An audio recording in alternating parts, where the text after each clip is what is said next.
గత 8 నెలలుగా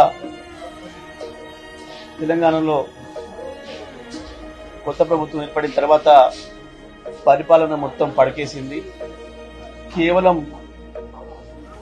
రాజకీయపరమైన దాడులు, కేసులు, పరిమాలిన పసలేని ఆరోపణలు తప్ప ప్రతిపక్షం పైన ప్రత్యేకించి కేసీఆర్ గారి పైన, బీఆర్ఎస్ పార్టీ పైన మాట్లాడే మాటలు తప్ప అధికార పార్టీ ప్రభుత్వం ఒక్కటంటే ఒక్క పని ప్రజల సంక్షేమానికి సంబంధించి, రాష్ట్ర అభివృద్ధికి సంబంధించి సోయి లేకుండా ప్రవర్తిస్తూ ఉంది. ప్రత్యేకించి ఇరిగేషన్ రంగంలో ఈ ప్రభుత్వం అన్ని రకాలు కూడా వైఫల్యం చెందింది.